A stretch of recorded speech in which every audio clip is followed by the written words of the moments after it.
Emma Watson has appeared in some pretty kick-ass movies for over a decade now. While she found the experience of working in most of her movies to be incredibly enjoyable, she couldn't wait to get to the end of some scenes. The Harry Potter series, where she's famously played the role of Hermione, has a few of these uncomfortable scenes, and that's exactly what we're going to talk about in this video. Let's dive in. Let's start with how Emma Watson was icked by giving her Harry Potter co-stars kisses. Watson hasn't been afraid to talk about how embarrassed she felt when filming specific scenes for Harry Potter over the years. Of course, the actress wasn't at all happy about having to kiss her co-stars Daniel Radcliffe and Rupert Grint. She saw her fellow actors as brothers because they were some of her closest childhood friends. Therefore, it was only inevitable that having to kiss them would be awkward. We can't imagine how uncomfortable it must have been for her. Major props to Watson for actually going through with it. Now, let's look at another scene that Watson wanted to get over with. In Harry Potter and the Deathly Hallows Part 2, there's a scene where Ron, Harry, and Hermione flee the Gringotts on a dragon.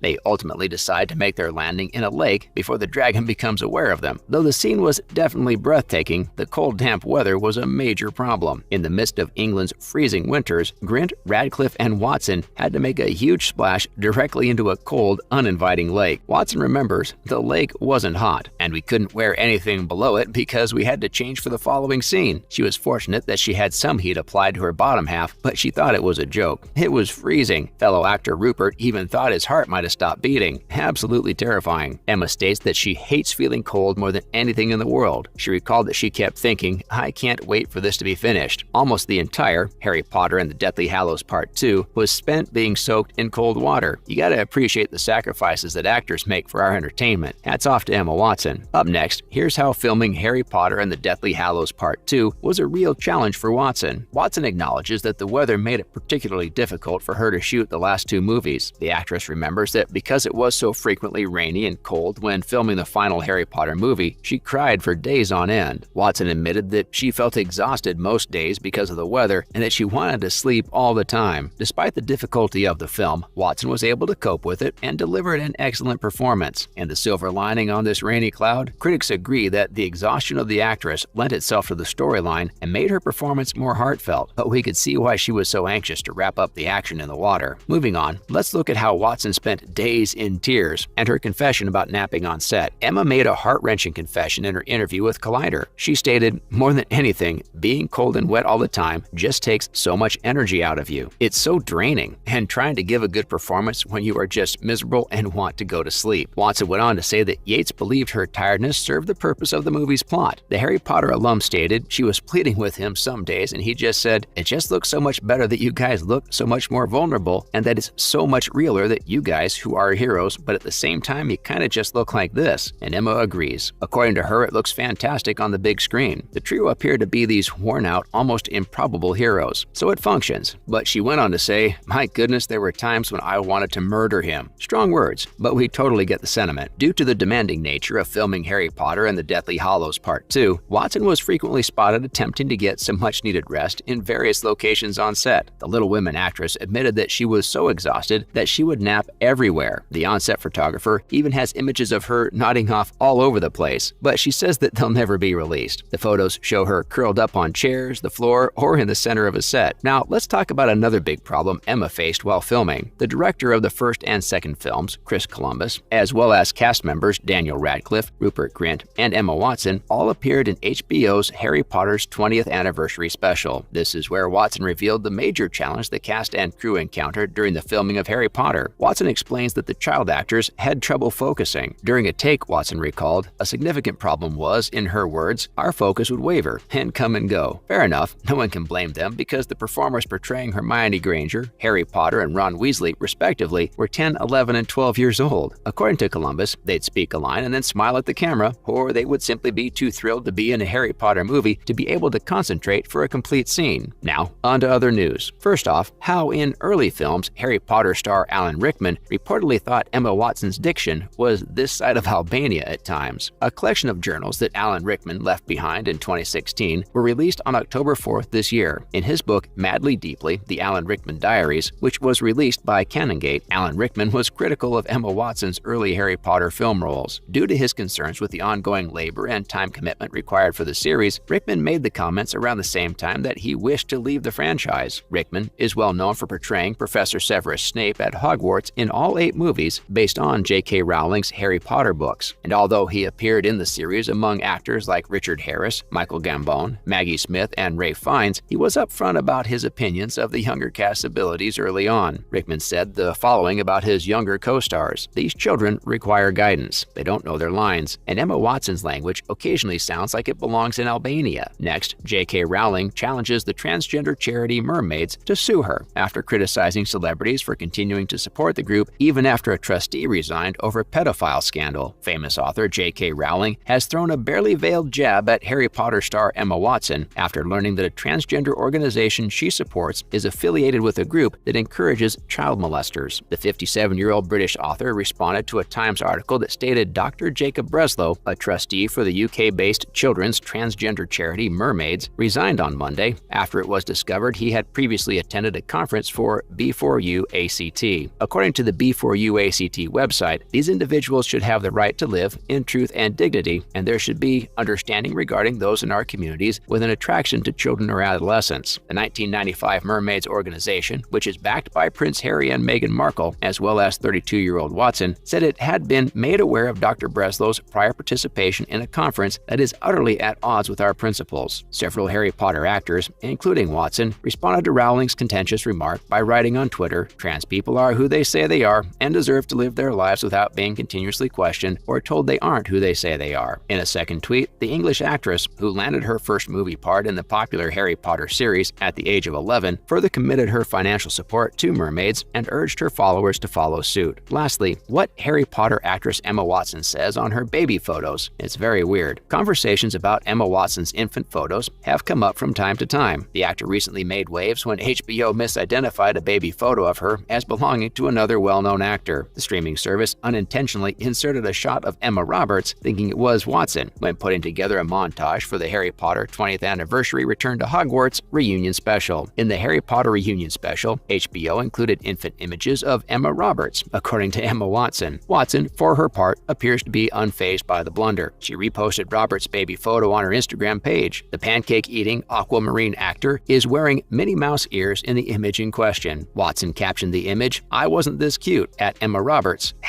#Emma Sisters Forever. The actress in the film discusses why it was strange to see her actual newborn images in the film. Watson continued by saying that her father provided the pictures. She was surprised by their appearance in the 6th and final Harry Potter movie. Watson said, "I didn't know which ones they were going to use. They only asked my father for some photos of me when I was a child, and he gave them some." Watson also said that she found it strange to see the pictures in the movie. The Brown University alumna claimed that it was a journey to see how her real life and that of her character were interwoven. Seeing those photographs mixed in with these false parents is quite strange. That's a wrap for these videos. What are your thoughts on Watson getting uncomfortable with filming these scenes? Let us know in the comments below. Make sure to give this video a thumbs up and subscribe to our channel for more videos like this. See you in the next one.